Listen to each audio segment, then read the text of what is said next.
Okay, who's next to step to the plate after Susan? I can go next. Can you hear me? Yep. Yes. Okay. Hello, this is Jeremy Greenfield, and I'm with New Visions for Public Schools in New York City, and I support the work that we do around college access and success, and we're excited to join this working group. Fabulous to have you. And I'll just go next since I'm also from New Visions. This is Angel Zhang, also from New Visions for Public Schools. I'm a senior policy analyst here. So I do research and policy analysis for the purposes of program development and program improvement. So also really excited to be here alongside Jeremy. Okay. Who else would like to step up? Hi, this is Nate Flint, Manager of Undergraduate Analytics at National Louis University. We are a university in Chicago, and we're in the middle of building out a high support undergraduate program with a low cost and low admissions barrier, and a lot of career intensive and student success supports throughout. And Nate has a background both in the Chicago College Success Network, and so we really welcome him. National Louis is doing some real interesting things with incoming freshmen and sophomores. Thank you. Hi, I'll go next. I'm Tina Stenson from Metro Nashville Public Schools. We're a early warning indicator user and looking forward to the next phase. We welcome you. You've been a long-time partner.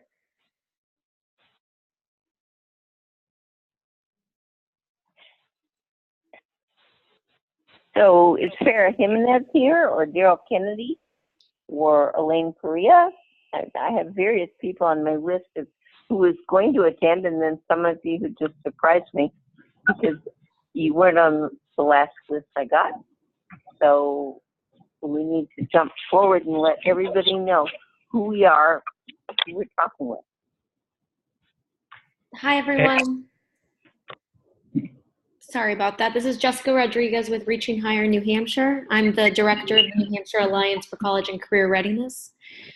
We are one of 5 statewide alliances in New England looking to increase college readiness by 2030 for our students. So I'm very interested in this conversation. Thank you for having me. I'm delighted to have you. Hey, I can jump in. This is Austin Estes. I'm a senior policy associate with Advanced CTE. We're a national organization that represents state career technical education directors from all 50 states and territories. And I work on the state policy team, so I do a lot of work monitoring state policy and supporting states to implement high quality CTE programs. Okay. We need to hear from CTE. I'm very glad you're with us.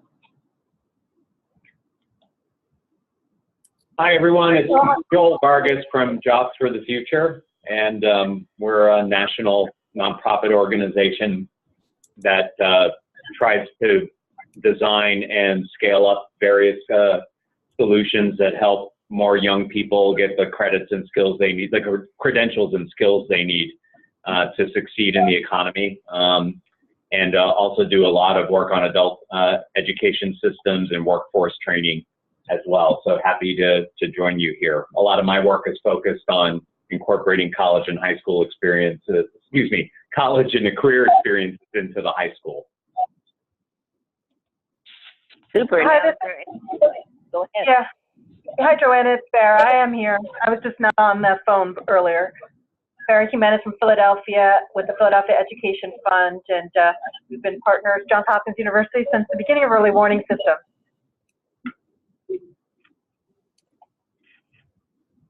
Now, is there anybody among you people who are not shy who hasn't piped up yet? Or shall we move forward and use their time on the questions that we posed to you and then We love your feedback. And Joanna, Bob Alfans from Everyone Graduates Center is also here. I know that. I heard that, Leona, and we're delighted to have you, Bob. And Bob can lead all of this conversation, and I might jump in from time to time. We'll see how we balance this. It's unscripted. So, Bob, you want to take the lead right now? Okay, sure. Thanks, everybody, for joining our, trying to get my years right, 2018-19 Pathways to Adult Success work group on post-secondary success for all. The thing that some of our vision statements that many of you have worked with us on before, and a little bit of how this fits into the broader work we're doing. That, as many of you know, we produced an initial sort of framework last year that the work groups did a lot of good work in defining what are good indicator and response systems that extend the work of sort of high school graduation to post-secondary success. And we identified also strong needs for collaboration and for building pathways between high school and post-secondary destinations, which left a good body of work to do in this next year, which is really, in a way, making real framework through some actual products from these work groups and some pilots that Joanna is taking the lead on, all building up to a year from now for a larger dissemination conference where many of you will likely be drafted to help spread what we've learned and what you've learned, because this is really seen as a network of networks that have all been working in this space, and networking ourselves together, we both learn more, we learn from each other, help create some sense of broad consistency in the field, so everyone doesn't interpret all these things 37 different ways and end up with 37 different results. And one of the main things we've done is we've identified some key unanswered questions that really all of us are working on, and we work together to sort of push those forward. So just to recap briefly, then we're going to dive into them, that in this group, this post-secondary pathways success for all group, which is really about how do we build those pathways from high school to post-secondary success for all, that a couple of our unanswered questions that came up from last year had to do with this idea of on the sort of readiness for, I would say, four-year colleges. We all know that GPA and to some extent attendance are good predictors, but is there things beyond that? It's academic intensity, things like taking the course sequence required for state universities or taking AP or classes, the extent to which those really matter, are nice but not necessary, and how do you balance the fact that they probably increase kids' odds, but many kids make it without them, and you want to send the wrong signal if kids get part of it but not all of it. Other area that I think all of us are still struggling a bit on is that, well, we might be coalescing around some sense of understanding what it takes to understand if kids are on track to four-year college degrees. There's less certainty about two-year degrees and even certificates. So that's an area for us to delve into, what are sort of community college success and persistence predictors and supporters. There's this unanswered question of, are there workplace skills that just don't happen to be part of the traditional schooling package, and therefore we don't see school indicators of these workplace skills because we don't tend to find them in schools as they were traditionally designed, but we all know that schools need to be redesigned for the 21st century to meet 21st century needs. So are there identified from more of the workplace literature that might be good if they actually became part of the school experience? And really, how do we get post-secondary guidance for everybody? Because that's free navigation. So it's clear that there's more than one pathway to adult success, post-secondary schooling and training. And how do we help give kids the navigation supports to get to the right place for them, and either not being too prescriptive or too constrictive, or to find your own adventure, but not without much help. So you can see we have more than a year's worth of work to delve into with this group. And really what we want to do a little bit today is get the pulse of this group. Is there, of those, is there one that we think we would give most priority to, or two that we give the most priority to. Not necessarily saying that they're the most important, but ones we also think that we can actually make progress on collectively, right? Within sort of a year's span. So I don't know, Joanna, if you want to add anything to that before we open it up to folks' thoughts? I guess what I would just say is that what has come to my mind as I've talked with folks around the country is that if the kids with high school GPAs of essentially 1 to 2.5 or 2.7 who are, you know, in the C and D range, that are kind of our unmined resource. If we will, and if we're looking to really elevate things, that's a focal group. They're ending up, for the most part, in community colleges or work, and we don't have a good handle from national data on what's going on there. So I'd like, you know, hope everybody will keep that in the back of their mind. And what can we look at for that group of kids? And it's huge. In a state like California, 50% of the kids go on to community colleges, or 50, excuse me, to be accurate, 50% of the post-secondary enrollment is in community colleges. So that's a huge group that gets overlooked, at least in my mind, in the discussion of four-year education, or post-secondary, which has predominantly focused on a select few. So I'll just drop that into the hat. So there we go. And I think the way I'm going to bring a little order to this is I'm going to actually go and sequence through these. And first, if folks have a good, like, you know, a good thing to share, not that we're going to ask you to go long and deep on it, but just, yes, we've been doing interesting work on that. We think there's progress we can make there. I'll just do that as a quick roll call just to get a sense of, again, where this group is collectively. And then we'll come back to, amongst ourselves, where we think might be the best places to start. So I'm going to begin with what we're calling academic intensity. And this is the idea of high school experiences that are supportive and predictive and enabling of post-secondary success that is more defined than just a decent GPA. So it could be things like, as I said, you're taking the course of sequence required for the state university, or all students are getting exposure to AP classes, or there's a certain level of writing skill we aim for all our seniors to have. Who's doing work in that area? Who thinks they're finding some traction, some paths forward, or just some burning unanswered questions that keep them up at night?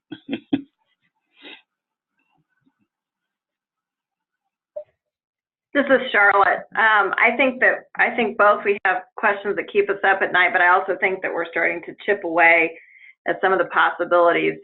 In North Carolina, there's a great alliance between the community college system and the high school system. So we have, in our pathways and in creating the pathways, we have arced all of those into what's the next course that you should be taking, as well as the articulated credit, so that students are not only seeing the relevance of the courses that are identified and that they can actually take hours off of their program of study once they get to community college, but they also know and have the opportunity to take the next course while they're still in high school, 100% paid.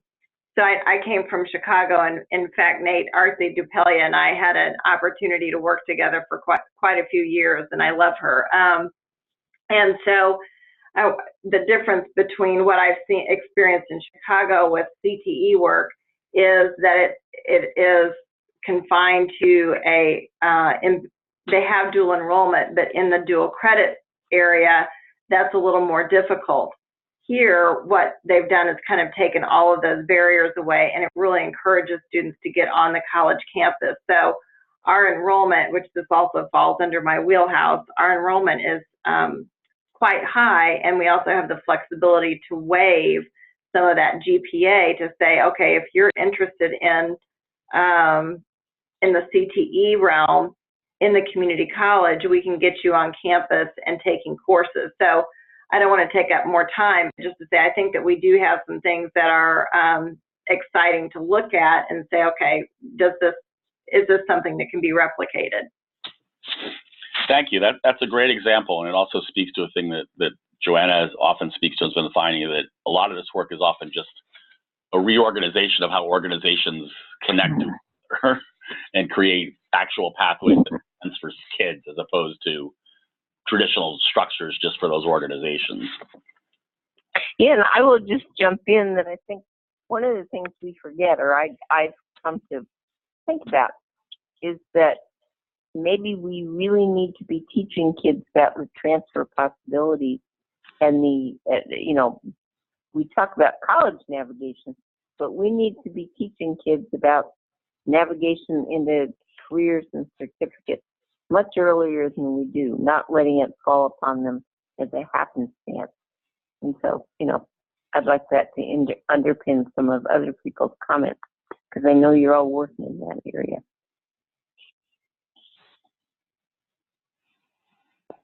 Right. Anybody else on this area of like sort of connections between high school experiences and post-secondary and high school experiences beyond, that are supportive, propelling, important to both post-secondary success and to make sure it's done equitably, right? To make sure that all kids have a fair chance at the whole range of post-secondary options. Joanna, this is Jeremy speaking. Would you mind elaborating a little bit more about what you're saying about the need to speak to students earlier and providing this information? Well, basically, I think so far in my explorations, and Nate and others who are really intimately involved in this can jump in, that we don't give. The transfer is something that we all think about between community colleges and high school, or four-year colleges, or community colleges and work. But we're not laying out those pathways clearly enough for students early enough. Just as I go on in this work, I understand much more than I did 20 years ago how early we need to lay the guideposts for kids, and then how often we need to reinforce them. Got it. Thank you. And I don't think we do it yet sufficiently.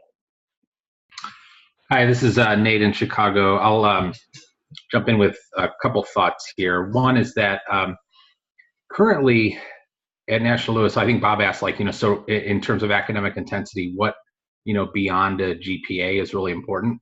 I'll admit that lately we've been focusing not on, what are the academic intensity or, curriculum content questions beyond GPA. We really have been focusing in on the GPA because we've been noticing that with our incoming freshmen, persistence rates, there seems to be like a really pretty important breaking point in persistence rates at around the 2.5 high school GPA. So lately we've been focusing on having additional curriculum opportunities in the freshman year for students who come in below that, like have some developmental ed interventions where they do some more intensive lab sections. And I think that's been the case for going back about the past year. And I think we're still trying to find, a successful intervention model. But as you raise that question, I think it's occurring to me there's probably some interesting things that we could look at to get more context about kind of what mediates that important differentiation point we see around a 2.5 GPA. So it occurs to me that we should probably be looking at the students who are kind of right around that area and say that, of the ones who do persist as opposed to don't, and they're sort of near that cut point of the GPA that we've observed, is there anything that looks like maybe a mediating factor to that, like advanced coursework in high school or other kind of things that we should be able to derive out of a transcript? Right. Thanks.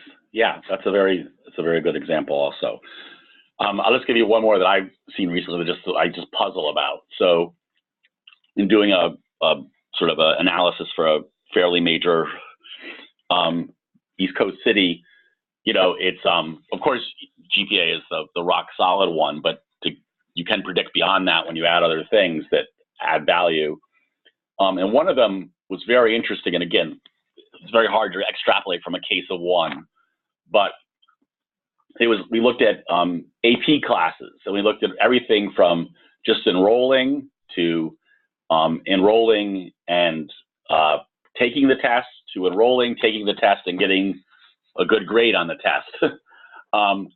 And what we found, just again, this case of one, was that, yeah, sure, enrolling, taking the test, and doing well on it is the best result, but only marginally more so as far as predicting post-secondary success than just simply enrolling in the course. And one of the hypotheses, again, that some of the folks in the study gave when they looked at data was that, you know, it could just be that if you have true exposure to sort of college level work, wherever it is, you might have a little less shock when you go to college at the difference between high school work and college work, particularly if you're for some areas where that gap might be quite big. So again, that's like pure speculation based on a case of one, but it's just an example of, you know, playing around with these things of measures of academic intensity sort of beyond GPA, and if there's anything there or not, and how worthwhile. Bob, I have a question for you with regard to that. Yep. One of the things, because my understanding of the literature is that your finding has been found elsewhere.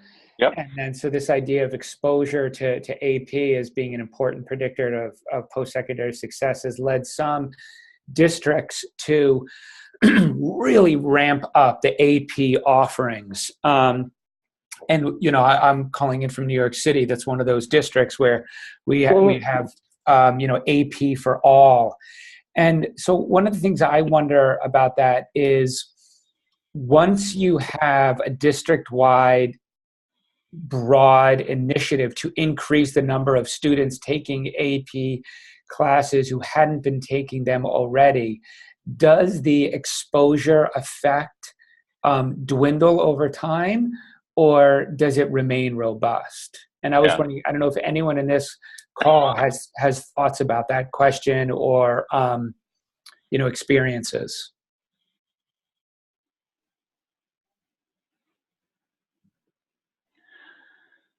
I mean, my sense is the answer is if the courses can remain true to themselves, like they truly are an AP class as you expand it, then if in fact there is that exposure effect is real, I think it should continue if given to more kids. If as you scale it to everybody, it becomes just like a typical high school class again, then you would probably lose if there is, you know, an impact there. To me, this kind of segues, and this is Joanna, back to an idea I've been talking with workplace people and others and the workplace people basically say they don't care about a high school GPA, and so forth and so on. What they're interested in is attitude and interest and curiosity. And I have wondered whether that is something we're getting at, you know, in a whole range of things, from AP courses to other courses. And I'm specifically thinking also of this group of kids with under 2.5, 2.7. If we can spark their interest and engagement in something, can we move forward much better with them? And this is also partly augmented. I talked to a president of a small middle western college, had some pretty good success. And she was talking about kids who come in, they're open access, with 1.5 GPAs freshman semester in college, and with counseling and exposure to really interesting problems, bump their GPAs way up and suddenly get back on track. And so this whole topic of attitude, motivation, And how can we stir that in people who haven't been motivated by traditional instruction is one I kind of want to throw out on the table. Curious to hear your thoughts.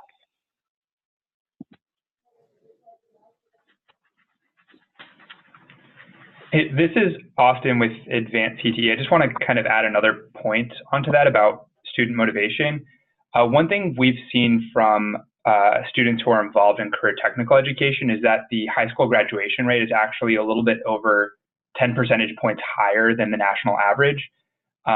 So, I mean, one theory we have is exactly to your point about motivation, that students who are involved in CTE, who are able to kind of apply what they're learning in the classroom and recognize the real world value of what they're learning, are more motivated. They have lower rates of absenteeism. They're more likely to show up to class and eventually graduate with a high school diploma. So there's some evidence to kind of support that idea as well. Thank you. And this is Daryl Kennedy from Baltimore City. I just want to sort of echo the CTE component. I know that in our district, that is one area that we are trying to push a little bit further as far as just college and career readiness indicators. You know, I don't have any of the data to support what was just stated, but you know, I just do want to concur that that is another part, along with that is another data part that we're looking at to look at post-secondary success. Others? Hey, it's Joel Vargas, JFF. There are a couple of resources that I'm reminded of that this conversation reminds me of that a couple of colleagues, Elizabeth Barnett from the Community College Research Center, wrote about, and Jenny Nagaoka from the University of Chicago School Research Consortium. They did a couple of pieces thinking with us about what kinds of experiences high school seniors really need to be prepared for taking the next steps in college and career. And I think they've done a nice job. To go back to those frameworks, they weren't meant to be comprehensive or perfect, but directionally, I think they could be instructive to the conversation. And as I'm looking back over some of the work, you know, I think it's hard to, it would serve this group well maybe to unpack, you know, the kinds of skills that we're driving at, both the metacognitive and the academic. And then, you know, so there's certainly things about becoming an independent, self-directed learner, building an identity as a college student, regulating behavior, managing a complex schedule and workload, et cetera. And then, you know, while understanding that, our kind of systems and incentive structures and things that we count, it becomes really difficult to translate those kinds of things. But I think it's worth a try. And because a lot of it, though, does have to do with experiences that we want all students to have, and you can only learn some of those things through a supported experience. But then whether or not that boils down, for example, to, you know, having 6 college credits under your belt by the time you finish high school, well, it depends on what those college credits look like and what kind of support you got and whether you had an equitable chance of availing yourself of those opportunities. You know, it's sort of the same dilemma as GPA. We know it's this really interesting indicator for a whole bunch of different kinds of skills we want students to have, but it's really hard to unpack. But anyway, those are just my sloppy comments there. I do think that's worth grappling with. What's the indicator versus what's the experience we want to have them, students to have, versus what skills are we really driving at? This is Susan, if I can chime in on that for just a second. That's one of the things, so I 100% agree with all the CTE comments, but I want to give just a small example of what that could look like. So in our marketing pathway, which has traditionally been a very sleepy curriculum that's really not that engaging, we actually went and looked at job qualifications that were actually out on the web and said, what are they asking for? We didn't have any data analytics, and we all know how important that is. So now we're weaving in Salesforce training into our marketing courses, as well as Adobe, because those are two very marketable certifications that the sales force is really building on an IT, that if you were to go into data analytics, what would that look like? And so we're trying to reinvent what does a normally very sleepy CTE curriculum look like, and completely reimagine it so that it gets kids excited about how relevant that is. And I bring that up to say that they could launch into a very well-paying entry-level job right out of high school. And I'm hearing that more and more from our industry partners, that yes, there is a place for high school, but the middle skill and the entry level, they are looking from within, and they want folks who have the soft skills and coming in ready to work, but they're going to train them. So I don't know that that's true everywhere. I know that that's somewhat of a national language, but at the same time, I don't know that we can take one blanket for every metropolitan area and say, well, this works for Charlotte, therefore it works for everyone else. But I do think that reimagining so that our high school courses become more relevant, and saying, does everything also always have to be done after high school? Why can't we do those innovative things in high school?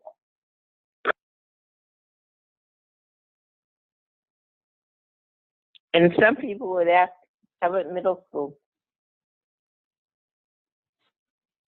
And I guess we're all confronted with the question of focus.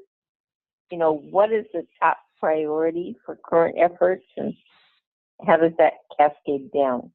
Because we need to bite off something that's chewable. Where should our priorities be? Well, Joanna, in terms of what you're saying, and the woman who was speaking before you, just makes me think about how so much of this is area specific, and how when we're thinking about the CTE space and the career readiness space, that you have a variety of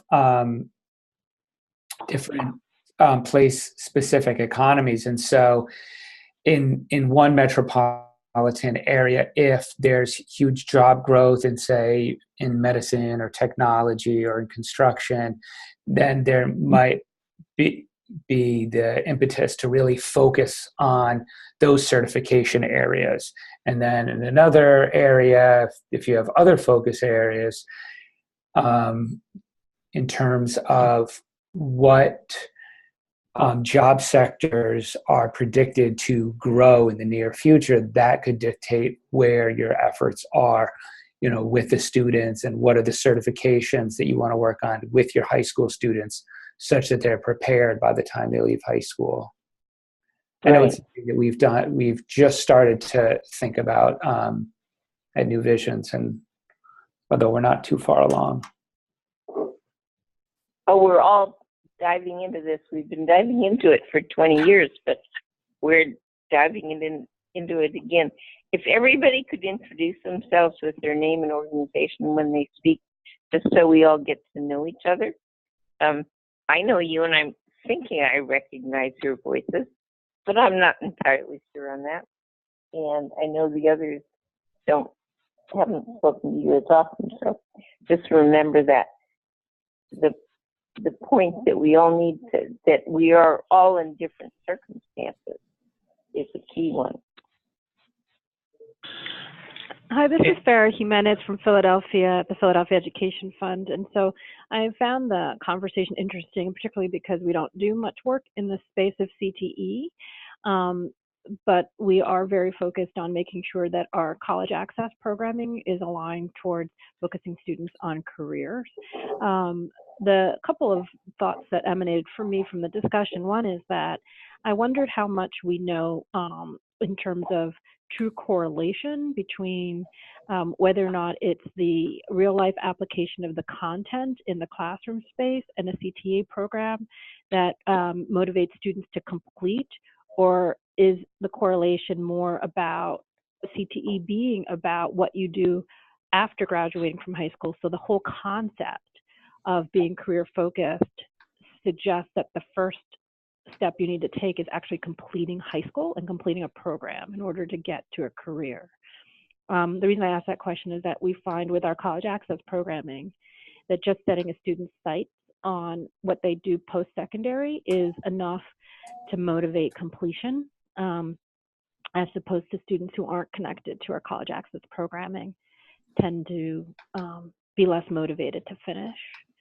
So that was one. And then two, in the area of workplace skills, hearing a lot around content areas and competencies that are, I would argue, easier to measure than what I often hear from employers, which have to do with elements that are harder to measure, like creativity, willingness to accept feedback, self-directed learning. So those are not so easy to measure and certainly are supposed to be an outgrowth of our K-12 system and certainly secondary programs, but they're not directly measured.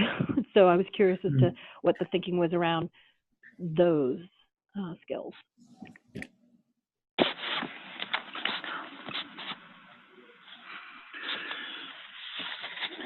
Well, what's interesting about that is that, this is Bob from Everyone Graduate Center, is that, you know, I don't know how to do it yet, but that does set up a very interesting test, right? That's even be broadened a little more, which is if we accept that there is a constellation of skills that are both useful in a range of post-secondary outcomes, from college to careers, that are in the space that began with what Joel was talking about and then is expanded here, and also in some of the CTE things about you know, some of this like self-regulated learning and some of this like creativity or like you know, even, you know, collaboration and things like that are hard to directly measure, vis-a-vis this idea that it's really just about like just showing you like that if you do this, it gets you to a path to something better, and it's just the showing that matters, as opposed.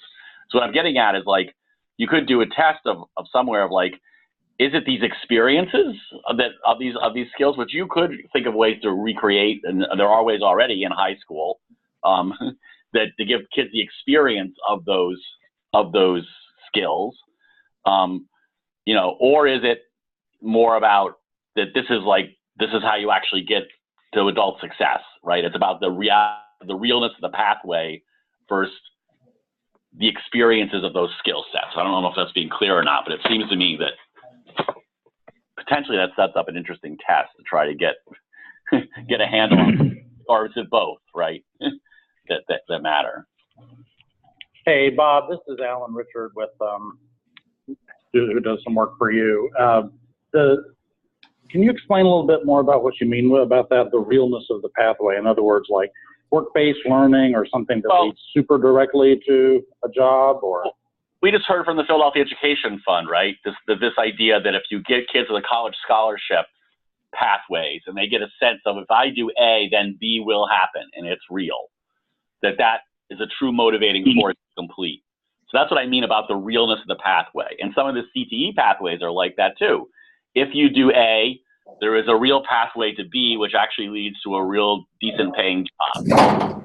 The question is it the realness of that pathway that get kids motivated to do whatever they're asked to do? I want to get B, so whatever you tell me to do, I'll do it. Like, real. Or is it the actual lived experiences of doing things that require self-regulated learning and problem solving and communication and collaboration? And what's interesting about it is there's some of the research that's been done in some of these certificate programs showing that some of the community college instructors in certificate programs that are instructors that flow very much back and forth between the industry and teaching. So they're very caught up to real-time industry needs. And some of them are creating assignments that are all about collaboration and problem solving and the very things they know the employers are telling them. And in that case, they are creating experiences for their students that mirror the activities the workforce, in this case, is going to ask. So that's what I was trying to say potentially could be teased out. Got it. Hi, Bob. This is Nate from Chicago again. Yep. One thing I'll add, among the features of our undergraduate programs is that very early on, students do get on a career track. So the majors that we offer are all very career focused. We have criminal justice and human services administration and business. And so that we know that in our post-secondary curriculum, even starting in the freshman year, there's a lot of interactions that students have with coaches, and in their pre-major coursework that's kind of pointing in a career direction already. And so I'd say, well, while we're having kind of better success at persistence and retention than kind of a lot of our comparison universities, I would say we do still have students who we don't retain. And so I think that might be kind of part of the question of is the sort of the realness of the pathway really one of the factors that keeps a student in their post-secondary education. And I have just kind of anecdotal information about the kind of the students that we lose, but it tends to be broadly, it's a lot of things that have to do with the kind of navigation of college as an experience and as an institution, as well as a lot of kind of outside life factors, family issues that cause a student to say, I'm gonna work more hours as opposed to be a full-time student working when I can, or just other kinds of kind of navigation issues inside of a college. Yep, absolutely. Yeah. Having trouble kind of getting on that routine, that academic routine of coming to class regularly and getting a study schedule together and things like that. So I'd say even in an experience like ours, where we really try to focus a lot of things on career, we do see a lot of when students don't persist and retain, it's for a lot of the same reasons that people in the industry are used to seeing. Hi, this is Remy from Uplift Education in Dallas, and I just wanted to pick up on where Nate left off when he talked about lack of college navigation skill sets. And so I think it probably leads us to really thinking about, as a network, we are an IB for all network, and so we have K through 12 schools with all 3 IB programs: primary years program, middle years program, and the diploma program. And this year we've really focused in on what IB calls the approaches to learning skills. I think colloquially they're known as 21st century learning skills. And so we do a lot of work we're working to vertically articulate student experiences around communication, research, social, what are the others? Self-management and thinking skills. And so in doing this work, what we've learned, it's definitely changing the way our teachers teach and stepping a lot away from the lecture, sit and get type instruction to obviously much more emphasis on collaboration and student discourse and heavy emphasis on college level writing.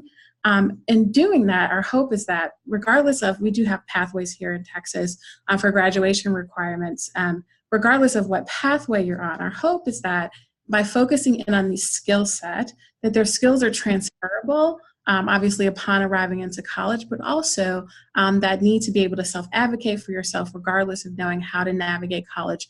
In particular, that we have prepared you with a skill set of these approaches to learning skills where you were able to ask the right people or get in contact with the right person and things of that sort to cut down on some of those issues that we definitely see in terms of kids struggling with navigating college once they get there, and also dealing with any challenges that they will face. And so I think thinking about the skill set, development of the skill sets in terms of being able to transfer across context and across career interest, I think is something that also could be considered. Yeah, very nice point. Do you have a one pager or anything on that we could share with folks, or anything written on that? Absolutely, I got a 58-page document we created. I definitely can share for sure. And there's a lot of executive summary. And then the other one is just as I'm collecting resources to share is that Joel, if you could send us a link to that JFF Chicago sort of high school experiences piece you talked about. Yeah, I'd be happy to. Yeah. Because just strikes me that both those together is a nice pairing, just to get some examples, hard examples out there of how folks are approaching this.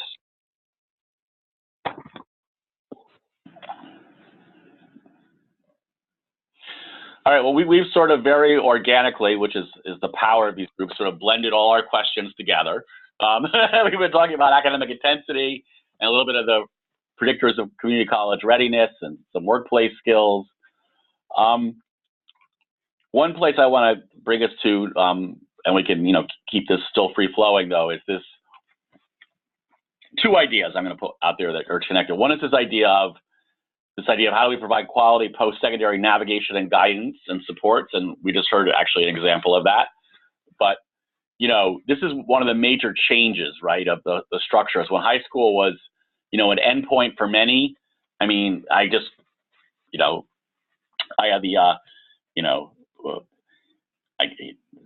I was a history major once upon a time, so I still retain interest in that. And for whatever reason, a while ago, I was reading a little bit of some of the origin documents of the, of the spread of the 20th century high school, and then in that there were quite explicit discussions about things like counseling ratios that we all know, we now sort of, often cringe at as like, how can that be, one counselor to 500 kids or 750 kids. And in some of the original source work, right, the assumption was that the vast majority of kids after high school would be done with their education. And if that was the case, what do they need a counselor for? And it was only a subset of kids that would actually need a counselor, which makes that, some of those initial ratios make much more sense than they do now, right? But we're still sort of left with those because it's just sort of the legacy DNA we have of the traditional high school and its staffing patterns. So it is a big challenge to think how we give good guidance to all kids when the system is not in itself designed to do that. And then I want to spread it out to sort of Joel's point and some others about this idea of sort of shaped experiences, right, that prepare you for adult success and post-secondary success that often happen in high schools. And a final twist, and I'll be quiet to that, is there's a big equity theme what I'm trying to push here, which is that those experiences exist, but they're often reserved for certain kids, or sometimes they have costs, right? Because those things are often learned like the debate team, the drama team, the theater team, the sports teams, which in more and more places now have fees associated with them, right? Because of sort of budget cuts the schools themselves are facing and how they respond to it. So just thoughts on, or examples of, or people doing work on how we're sort of democratizing guidance, if you will, and shaped experiences that lead to post-secondary success.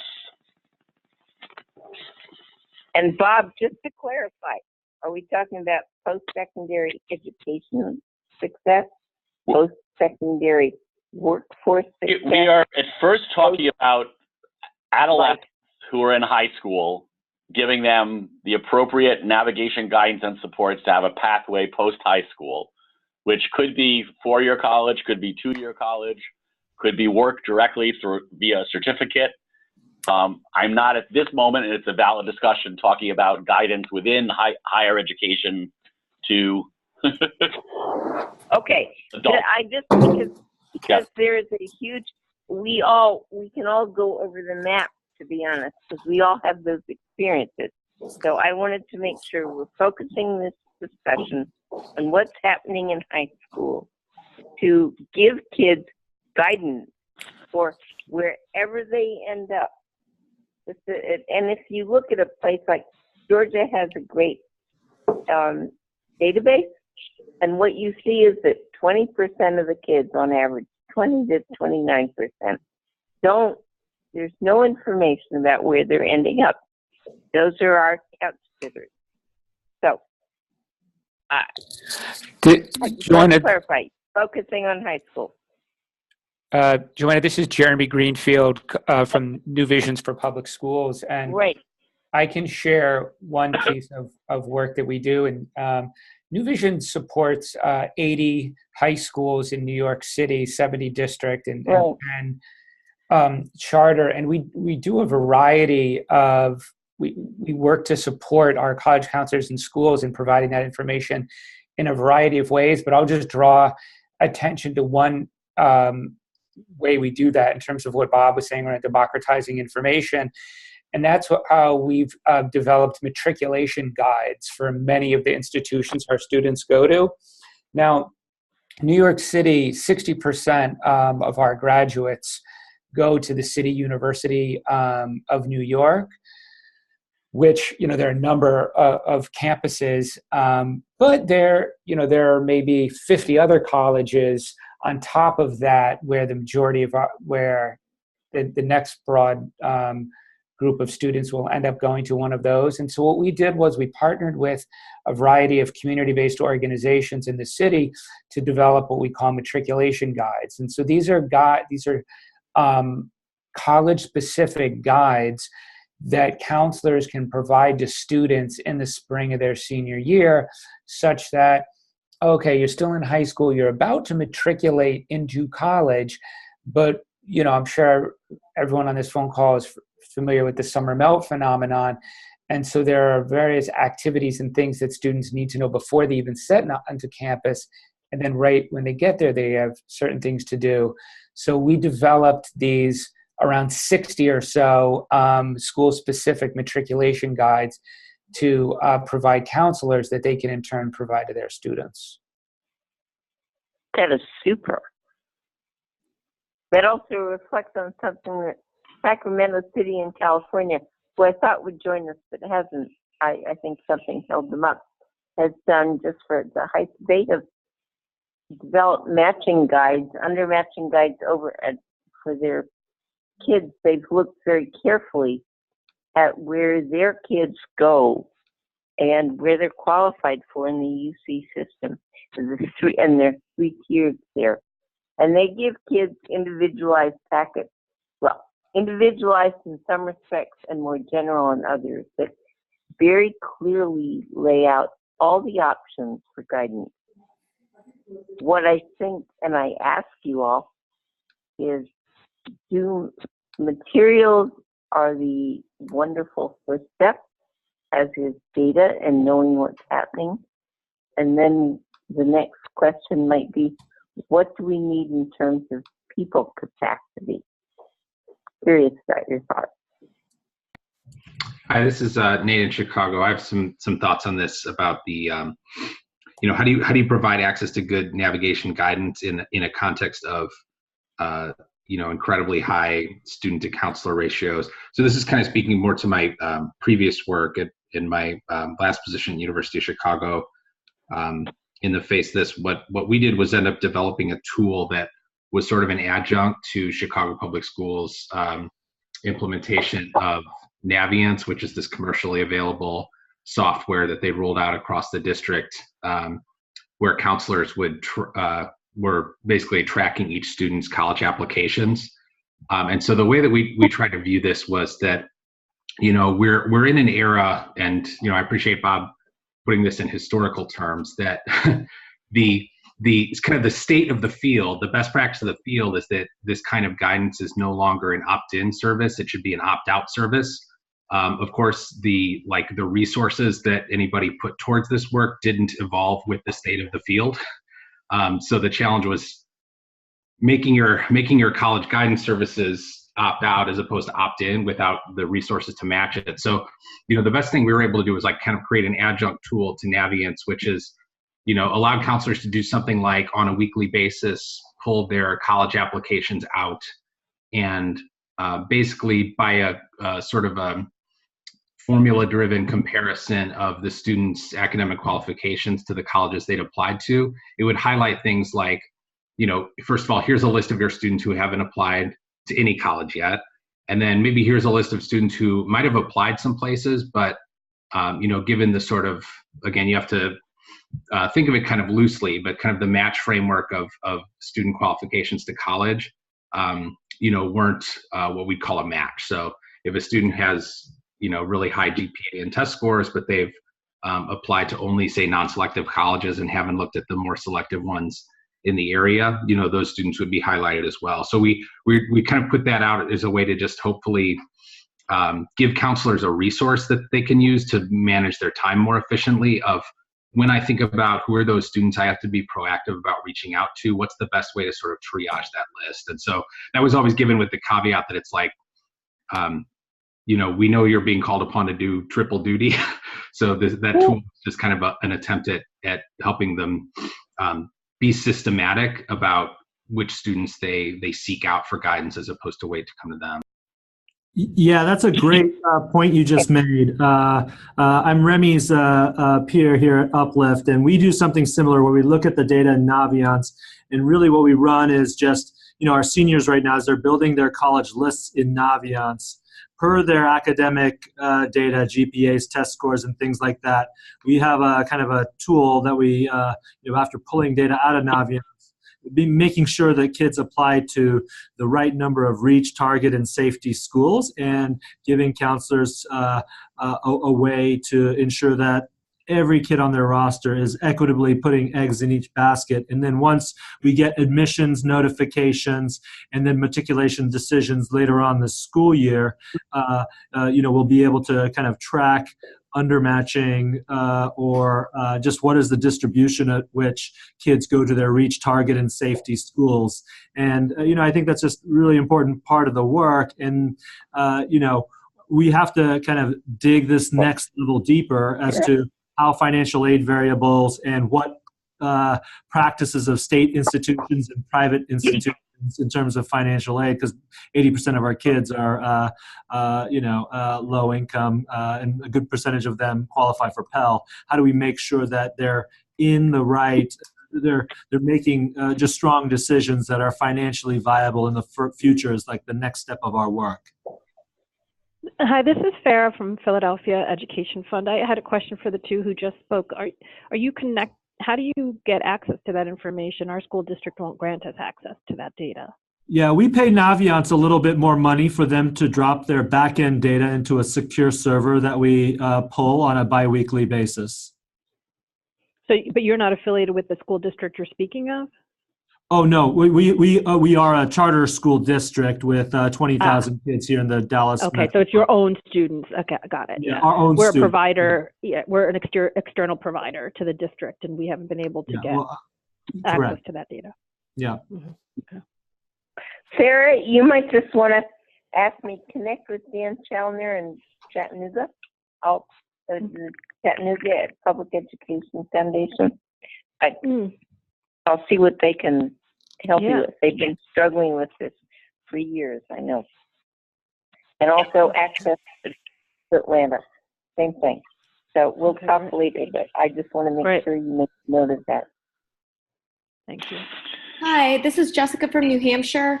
So following up on the last two statements, I'm curious to hear how folks have built the capacity of staff to use these data real time. In New Hampshire, there are a multitude of districts that are very small. We're a rural state, and I this morning was with a group of superintendents, and we were talking about the Naviance data. We were talking about National Student Clearinghouse Student Tracker, and bandwidth, capacity, knowledge of just data analysis is huge. And so how are you doing it? What can you share? Thank you.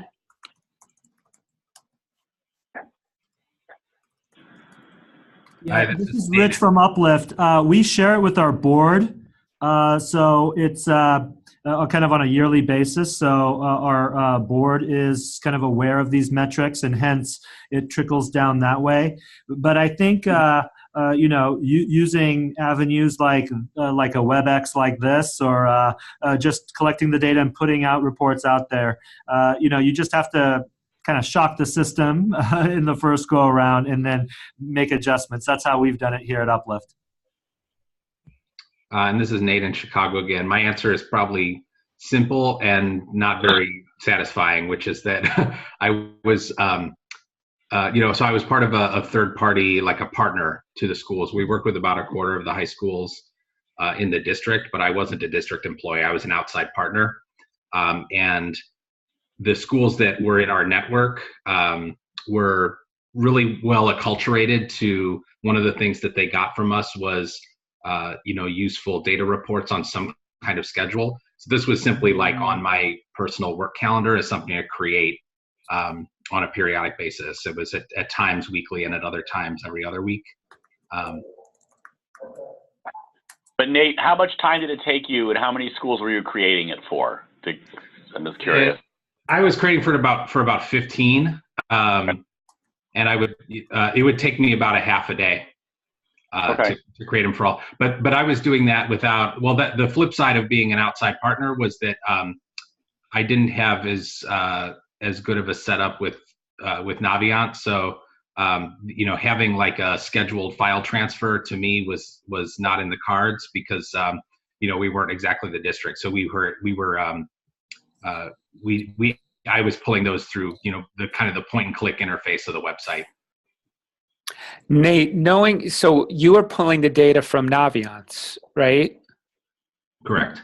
So if I'm a college counselor, what's the data that you're providing for me or the framework that I couldn't do for myself? Is it just that I'm overworked and I don't have time to do it? Or is it that you're looking in and you're saying, like for instance, if I'm a counselor, I know X number of students haven't applied, but are you going in and saying, of those that did apply, these haven't applied to a four-year school and should apply to a four-year school? Or kind of just what is the details around that?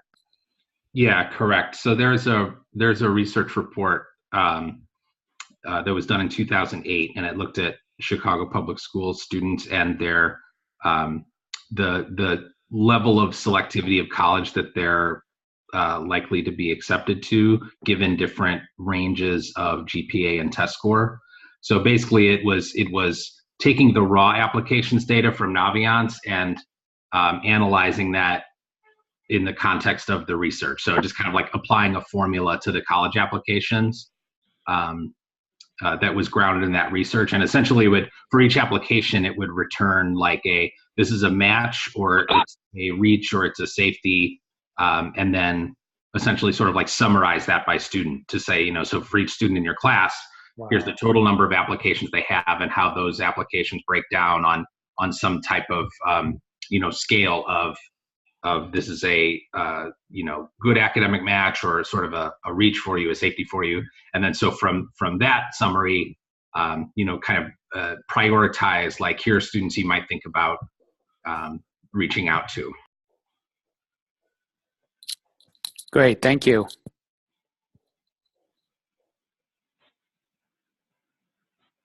Hey, it's Joel from JFF. I don't want to take us off course. A very useful discussion and helpful. I mean, at the risk of being a little provocative here, I'm kind of going, Bob, you're, excuse me for 1 second. Got something stuck in my throat. Your opening comments about guidance being under-resourced and built for a different time really resonated with me.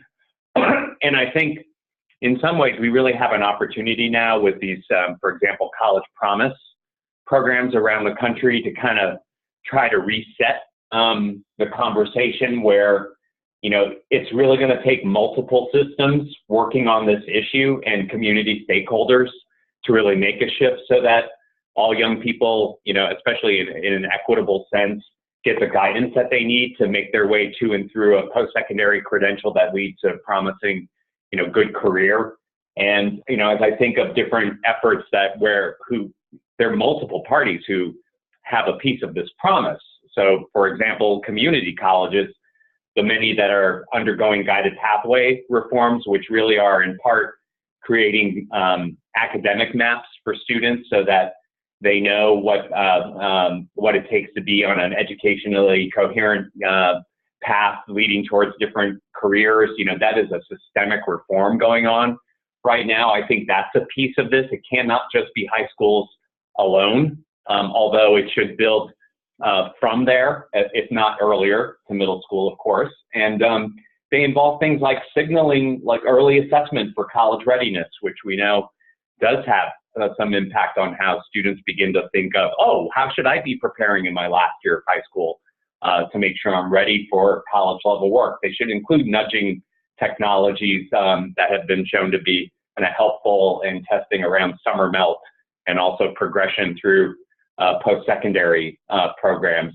And then, you know, including Naviance and the use of data like that. So I just think we need in a sense, we may have an opportunity to create a larger tent about who's responsible for counseling in this regard. Yeah. Joel, I would say that Joel is segueing into the conversation tomorrow, another work group conversation, which is collaborations, because it's quite clear, at least in my view, that high schools can't do it alone and shouldn't be expected to, you know, navigate all this stuff. We need a bunch of people working together well beyond the old-fashioned, and I don't mean that pejoratively, idea of partnerships and a real, you know, founded agreement on how we're going to work together to get kids into college, to get kids into the workforce. So this is just a PR plug. If you are not personally going to be in that work group conversation tomorrow about collaborations, have a person in your organization be there. This is absolutely key. How do we make this all work? And I'm going to just riff off another idea that actually Joanna has espoused eloquently, which is that, and it plays off Joel's idea, that it really has to be this partnership between the high school and the post-secondary institutions. And if you look at just some of the post-secondary institutions might get their nose out of joint, but if you look objectively at the resourcing and the resources available, the folks most likely to be able to do some of that data crunching that Nate was sort of doing as a third party in Chicago is more likely to be at the post-secondary than at the secondary level.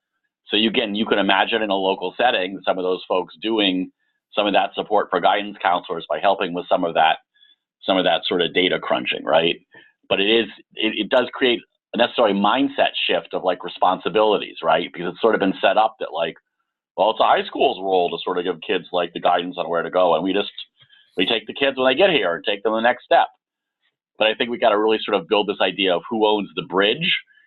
And at some level, it's both shared responsibility, but also in just reality of the world we live in, that sometimes those with the better resources might have to take on some of the work. Though it will not be easy to convince them maybe, but it might be worth it. And then just an idea to throw into that wonderful idea, Bob, is that came up in some other conversation the other day, is the question of incentivization. What's in it for me? We can get right down to it. We need to maybe start figuring that into our conversations more. Although the question then becomes, what's in it for me organizationally, not personally.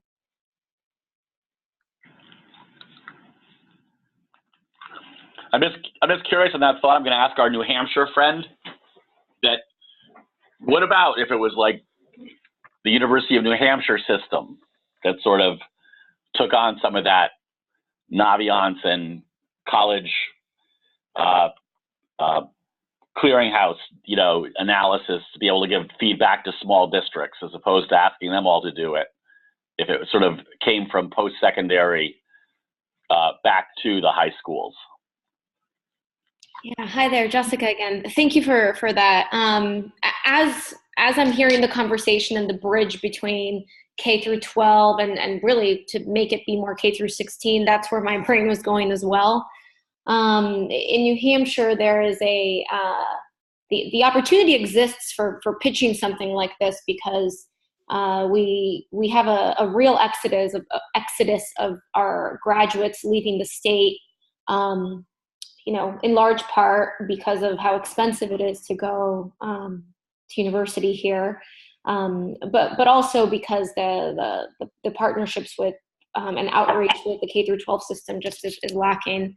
Part of part of the challenge that I face is that, like, finding the value proposition for higher ed to sort of lend out or get some smart grad students to begin to do this work and to have a sustainability plan in place. In New Hampshire,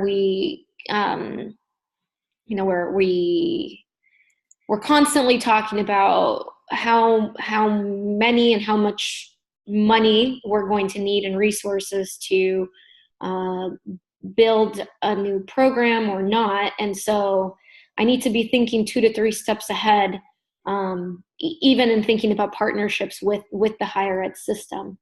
That said, this conversation has been really helpful in thinking about that.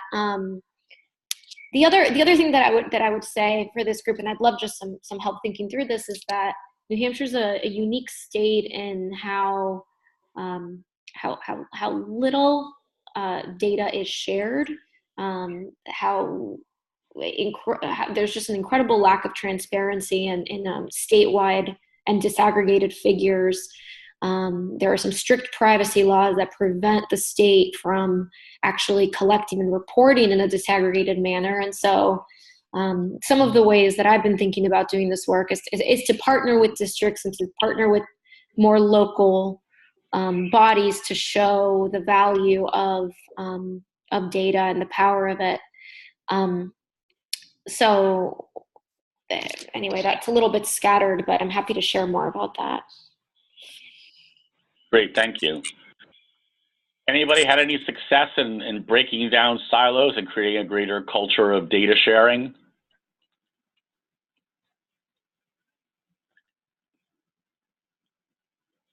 Well, Bob, there are a couple of states who aren't represented on this call, like Georgia and Kentucky, which have through their state SLDS set it up somewhere, and California, which has a very diffuse system. Lots of good silos, but not cross-connected. Does have legislation to do that. But I think, as I've talked with people, that one of the challenges for us is to think, okay, there is that great umbrella out there of what the state might be doing, but how might we do it locally? And I think within PASS, not necessarily represented on this call, because we've divided into different work groups. There are good examples, and it does take some initiative at the local level, but in most places, they're community colleges within 30 miles of each high school. There are, outreaches of the university system, relatively accessible. There's a whole separate network, and that's what collaborations are going to get at. How do we access that information, driving it locally, not from the top down? So here's a plug for all of you to join that collaboration discussion.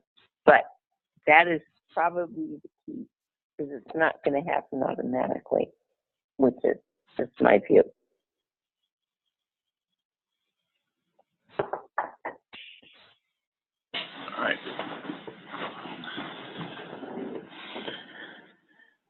Well, I'm not sure we made progress on my initial goal of trying to figure out how to prioritize any of these questions. I think I've been hearing they're sort of organically linked together. So maybe there isn't a lot of logic in trying to break them apart. I want to test that as a new hypothesis.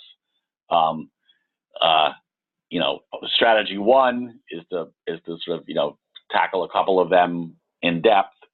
Strategy two is to do pieces, but in an organic, cross-cutting way. Any thoughts or guidance on those choices for this work group?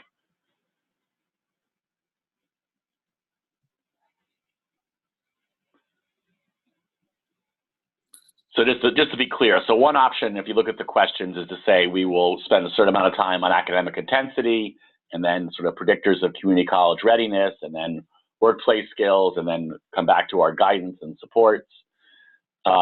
Another alternative is to pick some cross-cutting topics that sort of cut across those and focus on those topics. I don't have the exact topics yet, but I think that would be an alternative way to do it. Again, Bob, we're looking, this is Farah in Philadelphia Education Fund. So we're looking as our primary goal with EWS 2.0 is college completion, right? Regardless of 2-year, 4-year? Yeah, so or an industry certificate if we come to believe those have value. Okay. Yeah, I guess my bias would be towards navigation, in part because I think trying to tackle academic intensity, it's not a space at least groups like ours are in or can have some real influence at a scalable level. And then the workplace skills, to your earlier point, that it's more challenging to figure out what to measure, although I think there's a lot of conversations happening nationally about workplace skills. I know ETS has been doing some research around that. And then also, I guess the other reason I'm not focused on community college readiness is that there's research that suggests completion levels because of the community college model. It just isn't there. So when we have students who like us, like our students who are attending low graduation rate high schools in urban environments that aren't getting the kind of academic intensity one would hope and don't know how to navigate, they struggle in an environment where you're not kind of at least riding the wave with a cohort of students who all see themselves as class of 2025. So when you go to community college and you really have to be incredibly self-directed to get out of that with not just your associates, but with, if you have the ambition, with a 4-year degree, you're just not going to be able to do it without navigation skills. So that's what, if I were to prioritize, that's what I would prioritize. Yeah, I would second that last point that was made about the community college system. That's something where, this is Rich from Uplift, that traditionally our students who have gone to 2-year institutions, I would say less than 10% have either graduated with their associates or moved on to a 4-year. But in terms of academic intensity, I believe it's tomorrow, the New Teacher Project is putting out a new kind of study around this academic intensity bit that once it's released, I'd love to share with the group, because it really does kind of point out some of the things that high schools can do to really ensure that students are being prepared. And some of the data points were just really fascinating in this study. Thanks. We most appreciate that. And while we're at it, I want to, if possible, like New Vision's an example of your matriculation guides. And I don't know, Nate, if anything was written up about the your guys' sort of value-added analysis on Match. But if it is, that would also be a nice thing to share around. New Visions, we can definitely send a link to some of our matriculation guides. Bob, what is the best way to do this type of internal information sharing? Is it that we share with you and you go to the group, that there's a group email, that there's something else? Yeah, I think both of those. I think you should send it to us and we'll send it back out for now in the short term. And then I do think establishing sort of a group email where people can democratize the spread of information works also. Yeah, so.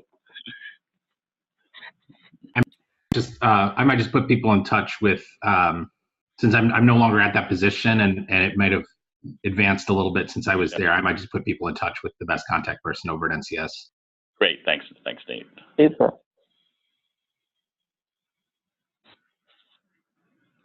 I would say and this is Jeremy from New Visions again, in terms of interest or in terms of thinking about where this group might go, I'd be interested in the kind of the information sharing and providing students and adults in the building with actionable information to support high school to college transitions.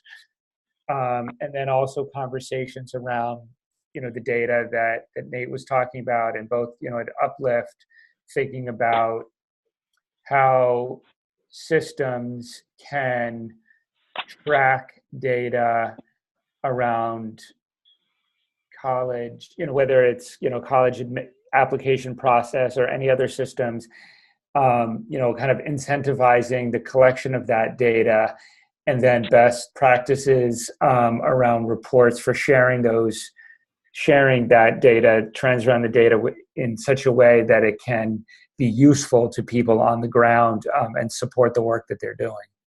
Yep. And this is Angel, also from New Visions. I'm wondering, and I don't know if this is like an in-between step between now and our next meeting, but it seems like some people are tackling similar problems of practice and cross-cutting topics, and there's some people who have a lot of experience in dealing with those topics and have built a robust body of knowledge around it. And I'm wondering if there's like a process we can think about with our working group where we have like a set almost like itinerary of like deep dives where we're focusing on, kind of similar to how we opened in this meeting, but in a more structured way, kind of these are some major topics or questions that people are wrestling with, but having like an asset-based approach. There are people in this group who have really built a robust body of knowledge in doing that exact work with data and protocols and everything like that, and just having like a structured shared space for having that conversation as like a repeating thing or topic that we can go revisit over time. Super idea. Yeah, I like that a lot. That's a very helpful thought on how to organize this.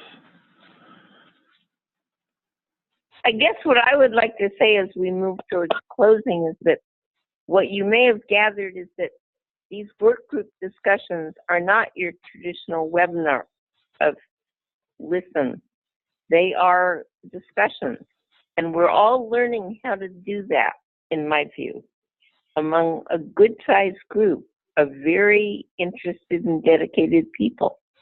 So if you have any ideas about how we can better structure these things or better facilitate the flow of ideas, which is, I think, what Angel just referred to, should we have separate work groups, et cetera, et cetera. We're learning how do we overcome logistical problems of geographical differences and time zone differences and work together electronically. Whole interesting idea. And we love your, ideas. Thanks.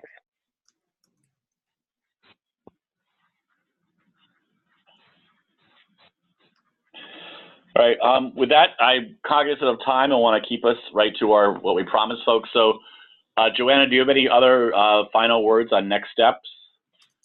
Next steps is that we are on October 2nd and 10th going to have out an email very shortly about pilot project, which is where we kind of hope to do what some of you all addressed, which is document, what are the steps needed for a very small segment of all the things we're talking about.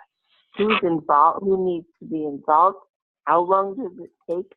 Because what we're aiming to do is teach in about a year from now to other people nationally, and distill from our learning what it takes. What are the hurdles, opportunities, barriers, et cetera, that we all have to overcome? So be on the lookout for that October 2nd and 10th notice. And then we will send around notes from today's meeting. We'll send around email list. And for those people that promise to send us links or readings or contacts, please do, and we'll send those back out. And then we will give you updates about both our next virtual meeting as well as our upcoming face-to-face meeting in November. And I just want to thank everybody for your rich insights and discussions. We could have gone even longer, but I think it was a good exchange and a good kickoff to our post-secondary success for all 2018-19 work group. So I just wanted to say thanks. Thank you. Thank you. Thank you. Good day to all. Thank Bye. you. Thanks.